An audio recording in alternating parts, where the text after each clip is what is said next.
So, for the first day of fall, I decided that we would share one of our family recipes with you guys.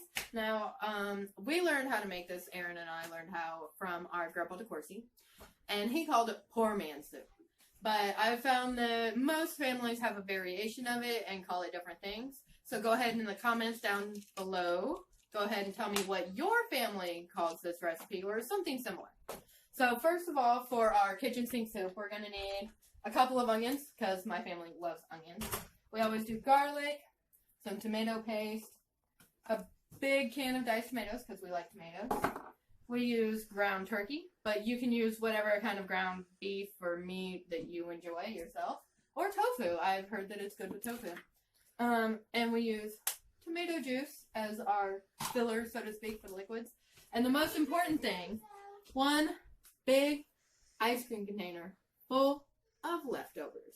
Now, we keep our bucket in the freezer, and then if we have a leftover pork chop or a few pieces of bacon, I mean, like, who really has leftover bacon?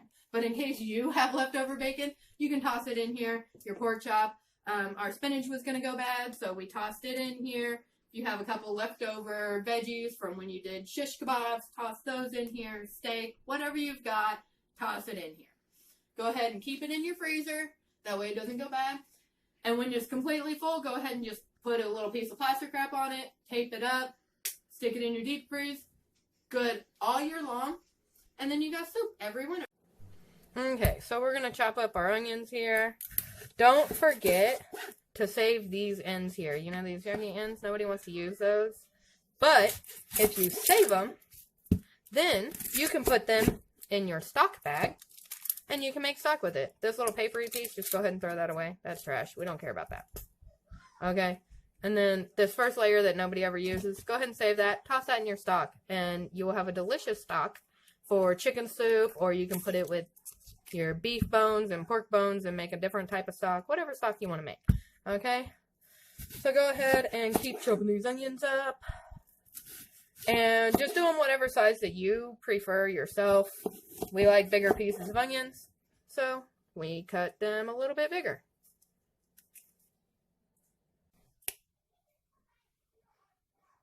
All done. We have magically cut all of our onions. We're going to go ahead and turn this. I do it about 3/4 of the way up. So add your onion to your pot. I use a giant pot. You don't have to use a giant pot. Just adjust your other ingredients for the size of your pot. I always cook like I'm feeding an entire army. You don't have to feed an army if you don't want to. So I use the biggest pot that I can possibly find and start from there. Now, I was always told if you have anything with a tomato base, you have to add butter. An Italian person told me this. I don't know if it's true. I don't know if it's just an Italian thing. So I do. Just in case. Something about breaking your sauce. So I go ahead and add your butter in now. You start about 3/4 of the way up and just let them go. They'll turn colors and then I'll add my garlic in a minute. Okay. Now if you guys can see in there, see those? They're broken up now. The butter is melted. So I am going to go ahead and turn it down to about a medium, maybe a little slightly under a medium, so we don't burn any of our precious goodness here. And then we are going to add, I do minced garlic. It's not a big deal. I add other types of garlic also, usually to my other foods. So go ahead and get you about half a jar in there. Seems to be sticking a little. Here, let's do this. There we go. There, ha ha ha. We really love garlic. So, as you can see, I just use about half of the container or so. Ta-da! Dump it in there. Because you don't need to measure on this. Now, also, my dad says butter makes it better. So, we're going to add another little bit in there. Because you add some when you do the garlic. Ta-da! Plop. And then since it's turned down, it's going to be delicious. So just go ahead and let it melt on in. You put your garlic and your onions. And then when this melts and has a little bit of color, we will be back and add in some of our other items going on.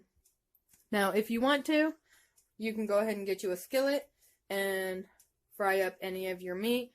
Go ahead and let it drain off, and we will be back in a minute. Okay, guys, our onions have gone translucent, our butter is melted, and our garlic is starting to smell delicious. So we've turned it down a little bit so we can add all of our other stuff. We've cooked our ground turkey, whatever meat you prefer. I'm going to let this sit over here for a minute while I add my tomato paste and my tomatoes and my carrots. We happen to have some leftover carrots in the freezer, so we're going to use those. Whatever leftovers you have from whatever meal, if you want to root around your fridge real quick, you want to root around your freezer, get whatever out that needs to get cleared out, cleaned out, and eaten up. So here we go. Now while I'm on break, I'm going to put some of my tomato juice in there to get the last of that tomato paste out. And if you're worried about it splashing back on you, I was always told to pour it down the spoon, and then you don't have it splash back. Just a little handy hint there, if you guys don't know. So there's our tomato paste and our diced tomato. And then I just got a few little baby carrots here that we're going to go to bed, so we shove them in the freezer real quick. We're going to mix this together. And then we're going to add our very first set of spices. So kind of get that stirred up. Now, personally, in our household, we love onions. So I have some dehydrated chopped onions here. And not very much left. We're just going to add them all. Because my family really likes seasoning. So I was always told, do not add pepper until the last 20 minutes or it gets bitter. So we're going to put a pause on that and set it off to the side. Here's some chili powder. And yes, a lot of this will cook out the flavor-wise and kind of mesh with everything you have here. So you will need to re-season again later. As I was always told, you season at every stage. We're going to add some parsley. We really like parsley. We like a lot of seasonings. So we got some garlic powder. I know we already added garlic, but we do like garlic powder also.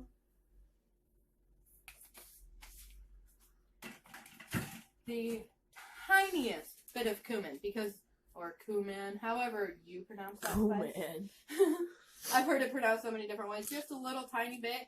If you add too much, it'll taste like chili. But if you add just a smidge, if you want to zoom in here, Aaron, you add just a smidge of there right on top, see the cumin? Then it won't taste like chili. It'll just have a smokiness to it. Chili sounds good, though. I love Mrs. Dash because I am a type 1 diabetic, so I do try to cut the salt out so I don't swell up as bad. Mrs. Dash has been a very flavorful addition to our repertoire lately. So you go ahead and add all your spices in. It doesn't matter if they're all piled up or not. And then you kind of just stir them in there together, get it all mixed up.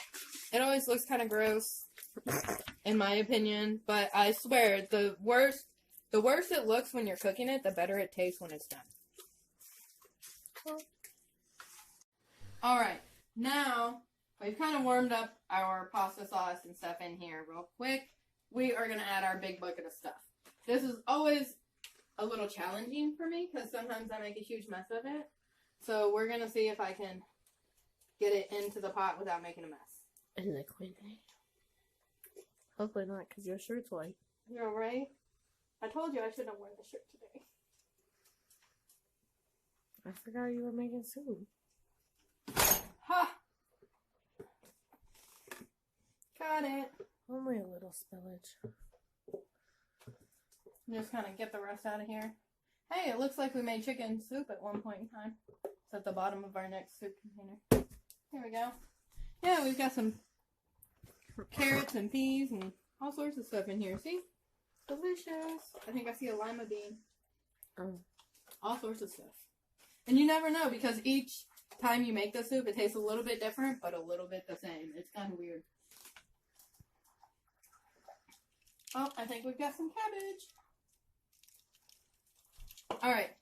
Now, as you see, it's still pretty frozen in there. Like, the middle of the soup bucket is still pretty frozen, okay?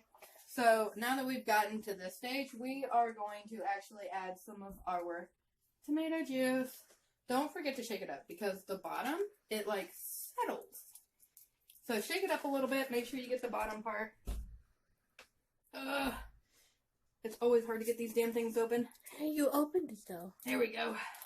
I have hypermobile joints, so sometimes turning things is a little difficult. Normally I open the things. I add about half of one. So let's see. There we go. About half. And there you go. It kind of covers up your soup. Kind of pull whatever you can from the bottom up to the top, and that'll help get your big thing of leftovers down in there to get thawed out. So kind of turn them over. Stir it up. There we go. And you've got the beginnings of a soup. Now we're going to let this thaw down some. Just keep it on medium and kind of watch it. If it bubbles up too much or makes too much of a mess, just toss your lid on. Handy dandy lid. But leave it cracked so all the extra water can get out. That'll make your soup nice and flavorful for later. Now right now you can kind of touch the sides. It's still cold from where you just dumped that in there. Now once it gets to where it's like kind of hot, then you want to make sure that you go ahead and turn it down just a smidge, stir it up, and see how you're going. Now, if you've gotten pretty much dissolved and it's not frozen anymore, then you're good to go to add your next set of spices. So we will come back when we're ready to add our next spice. Bye, guys. So while you guys were gone, we've gone ahead and stirred occasionally. Don't stir too much, because if you stir too much, it'll break all your leftovers. So, since we're done with this, we are going to add our turkey in to our pot, or your beef, whatever you have. And while you guys were gone, I looked in our fridge and I found some smoked sausages. So we're going to fry those up because, I mean, like, hey, why not? So add this in here. Now, as you can see, like, I did add seasoning to this as I was cooking it. Like I said, flavor at every stage. If you leave something without flavor, then it's not going to taste as good at the end. So go ahead and add all of this in here. And then any of these little crumbs that are left over, it's not a big deal. We'll get them later. We're going to go ahead and turn our burner up a little. And add in all these smoked sausages that we found in our fridge earlier. If you got a leftover hanging out in your fridge, in your freezer, toss it in. You won't know the difference. It's great. We love this recipe just because of the fact that you always have leftovers laying around. And there's always nothing to do with them. So we make soup. Let's go ahead and get that in there so that you can get all those flavors together. We're going to cook up our sausage. As soon as it's done, go ahead and throw it right on in there. It doesn't matter. Get it all in. See, now we're shaping up to have a pretty good looking soup here. If you see that, look, we got some broccoli and some peas. Looks like some cabbage pieces and a cauliflower, carrots and tomatoes and onions. It looks really good. So if you think it's a little thick, you can always add more of your tomato juice as you go. As long as you don't overrun your pot. Right. Just add you in some more tomato juice. Now, this is the point where I go ahead and add me more spices in. Now, personally, our family, as I've already told you, loves parsley. So we're going to add some more of that in here. Just a lot of the same flavors that you already added the first time. You don't want to get too experimental. It's not time for the pepper yet. Just set that to the side, and we will hit that shortly before we go ahead and put that out for everybody to eat. Love that sound of them sausages going. Oh, I love sausage. More of our Mrs. Dash in there. We love her. Some more garlic powder. Because, I mean, you can never have too much garlic, right? In our world, that's how it is, at least. Go ahead and get that all in there. We'll throw our sausages in as soon as they're done. And then from there, you're just ready to let it mesh together for about another 10 minutes. Now, we did cook this for already about, I would say, 30 to 45 minutes to get everything defrosted and everything. Now, if your pot isn't as full as you want at this point, you can always take, like, bags of frozen vegetables and add to it. So if you like extra carrots, grab you a bag of carrots. They're like $1 at Walmart in the frozen section. You want broccoli, you want cauliflower, lima beans, whatever you want. Just buy you a bag of it, toss it in if you don't have enough. Now, we always got some extra vegetables laying around in the freezer. And our pot, as you can see, is very full. So I'm not going to be adding any bags of frozen veggies today. But if I didn't have enough to fill up our pot, ooh, that's a little warm, then we would go ahead and just add some bags of veggies to make up the difference.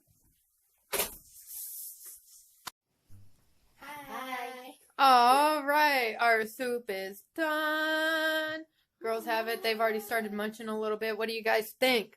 So awesome, so good. Yummy. Hot. So, go ahead and make you guys your own leftover soup, kitchen sink soup, red soup. What do you guys think it should be called? Red. I think it should be called pantry soup. What do you think it should be called? Leftover soup? Mommy soup. Mommy soup. All right, guys, you saw how it's made. Fall is here now, so it means soup season is on. You're on. Kick on your own soup season and make your own version.